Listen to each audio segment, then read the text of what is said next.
Fala pessoal, tudo bem com vocês? O Timão preserva titulares mais uma vez, perde mais uma agora pro América, né? Perde força no Brasileiro e tem que focar no G6, não tem jeito. Essa é a meta até o fim da temporada, mas a gente precisa falar sobre algumas escolhas do técnico Vitor Pereira, planejamento de elenco e essas coisas. Chega mais, eu sou o Chico Garcia, inscreva-se no canal e vamos juntos!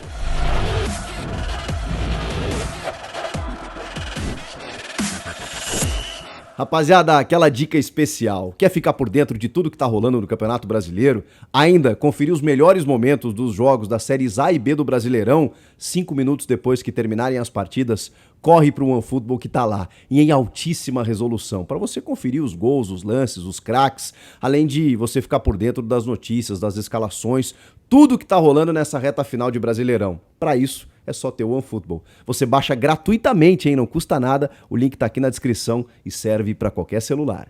É mais um jogo que ficou evidente a falta que o Corinthians tem no seu banco de reservas. Quando ele precisa recorrer ao seu banco, ao seu elenco, para poder descansar alguns titulares, o time perde muita qualidade, perde muita força. Porque aí você precisa contar com jogadores que ou não estão jogando sempre, e aí eles carecem de ritmo de jogo, ou não têm qualidade suficiente para jogar no Corinthians, que é o caso do zagueiro Robson Bambu, por exemplo. Nenhuma condição de ser jogador do Corinthians. O Matheus Vital, que está tentando, né, através do Vitor Pereira, ser aquele jogador pelo lado direito do campo, que já fora o Gustavo Mantuan. Ele começou pelo lado esquerdo, né, com o Adson normalmente pela direita, mas depois o Adson caiu por ali, depois ele saiu para a entrada do Renato. O Vital tentou ser essa escapada pelo lado direito, não tem funcionado, porque primeiro que o Vital não me lembro de ter jogado nessa função, acho até que é um teste válido, eu mesmo já defendi isso, pra gente ver, né, se o Vital se adapta diante das dificuldades. Você tem um jogador que tem bons recursos técnicos, daqui a pouco ele pode render nessa função, até para jogar o Adson pelo lado esquerdo, né, que eu acho que ele pode render muito mais. Mas enfim, não tem jogado, enfrenta dificuldades, o time é outro, falta entrosamento, você abre um meio campo com o Rony e o Xavier, obviamente você vai ter dificuldade. E aí, obviamente, o Juliano não vai ser o mesmo jogador que é quando você entra no segundo tempo, num jogo de Copa do Brasil, em que o time já está muito mais bem encaixado. O que ele fez? Vamos tentar organizar a casa aqui, né? Ele começou com o Léo Maná na direita, depois, no intervalo, ele substitui pelo Robson Bambu para colocar o Bruno Mendes improvisado, porque ele já faz a função, mas não passa do meio campo, né? A gente sabe.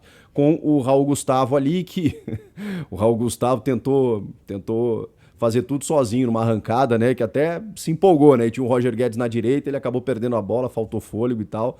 O Roger Guedes ficou pistola com ele com razão antes do intervalo, antes do fim do primeiro tempo. O Lucas Piton na esquerda, meio campo Xavier, Rony e o Juliano, e aí o Adson, o Vital e o Roger Guedes na referência. O que o Vitor Pereira fez? Descansou 45 minutos, seus dois jogadores de frente, né, o Roger Guedes e o Yuri Alberto. Começou com o Roger, botou o Yuri Alberto no seu lugar no segundo tempo para o time ganhar um pouco mais de poder no mesmo intervalo. Ele, como eu disse, bota o Bambu e bota também o Duqueiroz na vaga do Xavier, para dar uma encorpada, né? Aí depois o Rony toma um cartão lá, ele coloca o Fausto Vera e depois o Renato Augusto na do Adson. Pá! Agora o time vai reforçado. Não, né? O América faz uma boa campanha, faz um bom jogo, o Juninho jogou espetacularmente bem, acabou merecendo o gol que ele acabou marcando.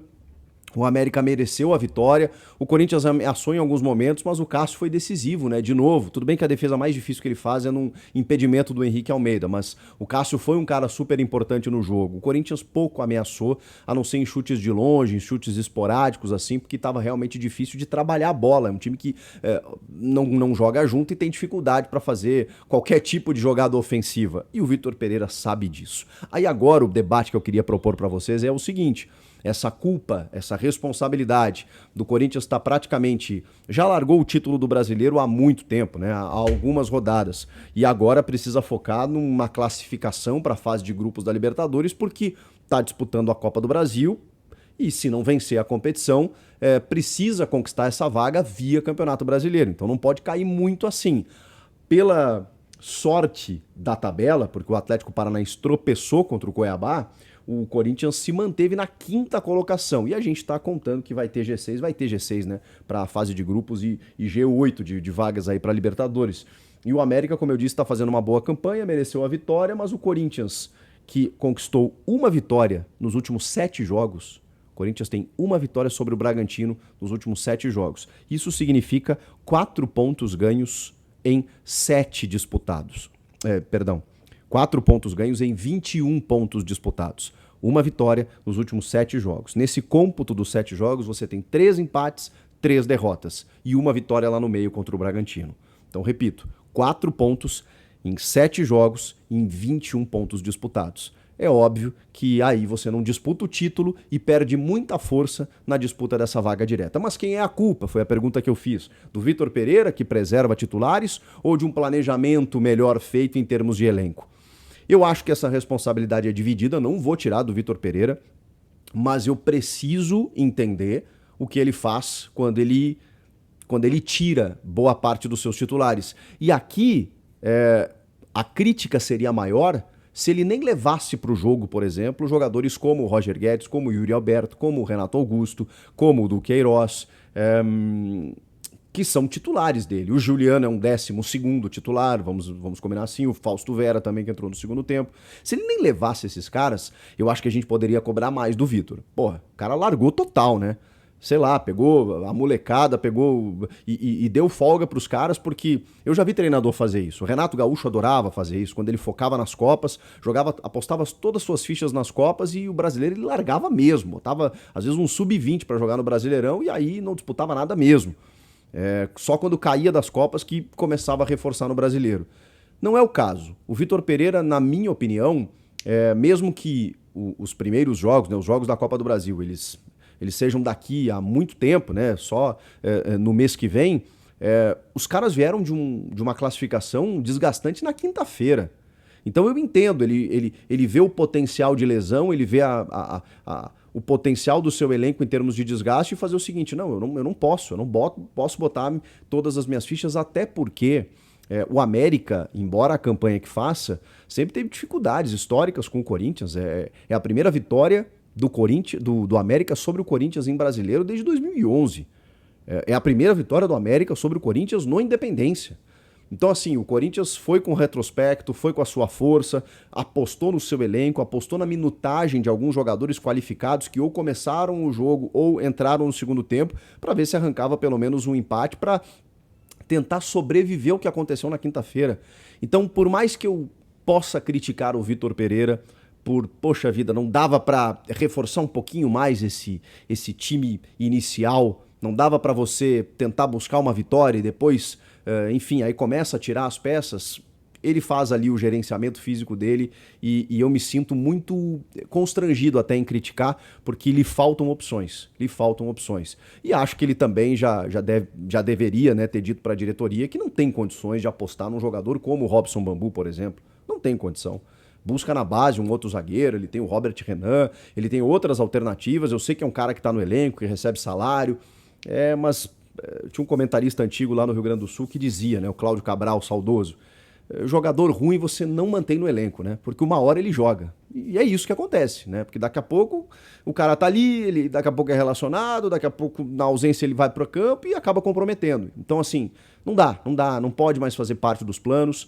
Tô citando o Robson Bambu, mas poderia citar outros tantos e não quero ser tão injusto, porque eu acho que esse jogador realmente ele tá comprometendo cada vez que ele entra, muito enfeitado, tenta fazer umas coisas, não consegue, aí não tem sequência, porque, enfim, não tinha que estar jogando. Mas ele esbarra em outras dificuldades, com outros jogadores, como eu já disse, a falta de ritmo do Matheus Vital, o próprio Xavier, que não joga sempre, o Rony, que a gente sabe que é um jogador esforçado, que é um menino do bem e tal, mas que tem dificuldade também. Enfim, uma série de situações a ponto dele ter que escalar o Léo Maná, que é um menino da base também, que tá começando, que sofreu no primeiro tempo, aí sai, aí ele improvisa o Bruno Mendes. Não é fácil. Então, assim, por mais que todo mundo aí ou alguém queira criticar o Vitor Pereira, ele tá no seu direito, eu vou isentá-lo da maior parte da culpa. Eu acho que ele tem a sua responsabilidade pelas escolhas que ele faz, inclusive até nesse trato com a diretoria, esse jogador eu conto, esse jogador eu não conto e tudo mais. Agora, a maior parte, obviamente, é de quem montou esse elenco, que tem um time titular muito competitivo, um time titular qualificado, mesmo perdendo algumas peças, mesmo o Paulinho não jogando mais, mesmo o Maicon ficando machucado, mesmo o Júnior Moraes vendo e não dando retorno, mesmo o Jô indo embora no meio do campeonato, mesmo com alguns percalços. O time titular, que demorou muito tempo para o Vitor Pereira encontrar, apenas em setembro, quando ele, esse time que entrou em campo diante do Fluminense, é o time ideal, é o time titular do 1 ao 11. Mesmo ele tendo demorado, encontrou, beleza, temos um 11. E quando ele precisa recorrer ao banco, ele tem ali o Juliano, o Adson, sabe, o Mosquito e tal, né? O Mosquito até titular, né? Desse momento, mas ou o Adson que fora em determinado momento. E paramos por aí, né? Paramos por aí porque não tem mais tantas opções o Vitor Pereira. Então, diante do cenário, o que o Corinthians precisa fazer? Foco na Copa do Brasil, nesse jogo diante do Flamengo. O Flamengo também perdeu na rodada, né? Mesmo finalista pro Fluminense num clássico. Mas a gente sabe como o Flamengo é forte, ainda mais em competição mata-mata. O Dorival Júnior chegou a preservar em determinado momento no Brasileiro para focar nas Copas. Então vai com tudo para ganhar essa Copa do Brasil. Não vai ser fácil, mas é foco na Copa do Brasil e no Campeonato Brasileiro tentar se recuperar um pouco nas próximas rodadas, né? O foco é G6? Mas essa rodada foi favorável porque o Corinthians não perdeu posição. Embora o Inter ainda possa, né, subir, mas o Inter já está à frente do Corinthians, né, um pontinho, 2 na verdade, né, 46, Corinthians 44, porque o Inter é o único que ainda resta jogar nessa rodada. Mas o Corinthians vai ter que se mexer no Brasileiro. Deixa eu até dar uma olhada aqui nas próximas rodadas. Vai pegar o Atlético Goianiense em casa, esse jogo tem que ser uma vitória. E depois o Cuiabá em casa. 2 jogos em casa para vencer. Atlético Goianiense e Cuiabá. E aí dar uma recuperada e tentar uma fase de grupos na Libertadores do ano que vem. E aí, o que vocês acharam do jogo, da situação e de quem é a culpa? Comenta aqui. Inscreva-se no canal, eu volto na próxima. Tchau!